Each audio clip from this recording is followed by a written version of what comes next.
Start. So welcome back everyone to the CETI channel. Today I am joined by Amir over here and I really am looking forward to this conversation. Amir, मेरे audience के लिए please अपने बारे में थोड़ा बताइए, उसके बाद हम और आगे बात करेंगे. तो पहले तो मैं सर का शुक्रिया अदा करना चाहता हूँ कि वो मुझे ये अपॉर्चुनिटी दी है, और उसके बाद CETI का फाउंडेशन का भी शुक्रिया अदा करना चाहता हूँ कि वो लोग ये सेशन ऑर्गेनाइज़ करें. नेक्स्ट उसके बाद मेरा नाम मोहम्मद अमीरुद्दीन है. मैं इंजीनियरिंग फील्ड का हूँ. CSE थर्ड ईयर मैं परस्यू कर रहा हूँ, और मेरे हॉबीज़ है कि स्विमिंग, स्पोर्ट्स में स्विमिंग और फुटबॉल, क्रिकेट वगैरह.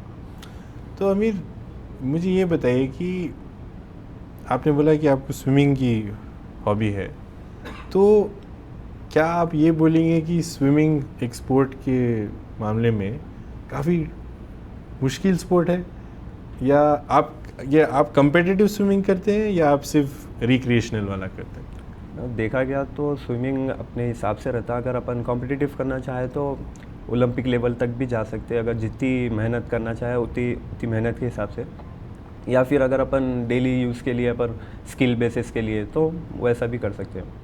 तो मेरे को ये बताइए कि माइकल फेल्प्स जो है स्विमर है, काफ़ी वर्ल्ड रिनाउंड है, बहुत फेमस है, तो उनके बारे में मैं ये पढ़ रहा था कि उनकी जो डाइट थी उसमें ये लिखा था कि उनको रोज़ 10,000 कैलोरी खाने पड़ते थे.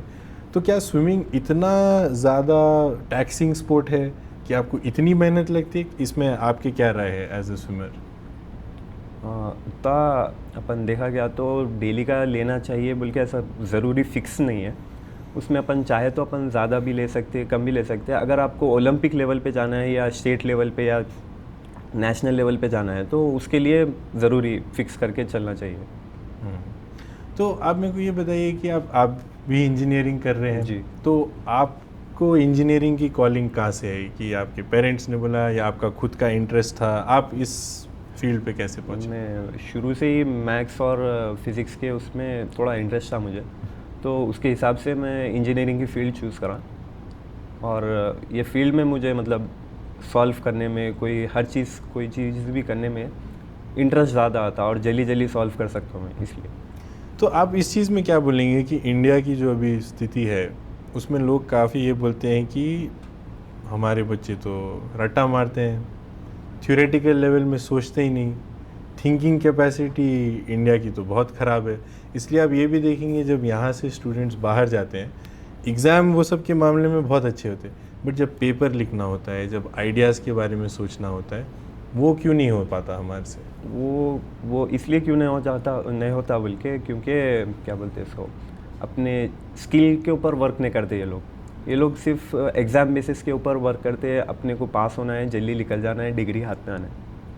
अगर अपन शुरू से ही अगर स्किल बेस पे अगर वर्क करते गए, मगर ये तो आप बोल रहे हो, वो तो ऐसे दिखा रहा है जैसे कि स्टूडेंट की गलती है.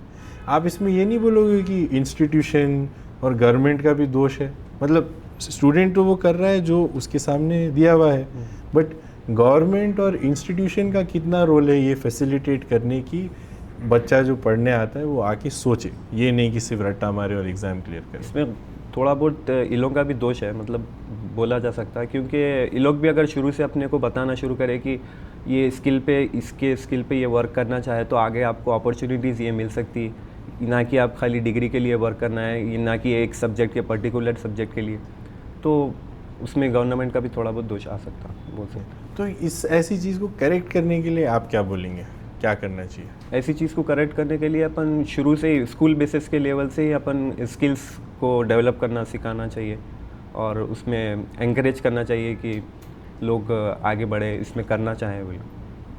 अच्छी बात है.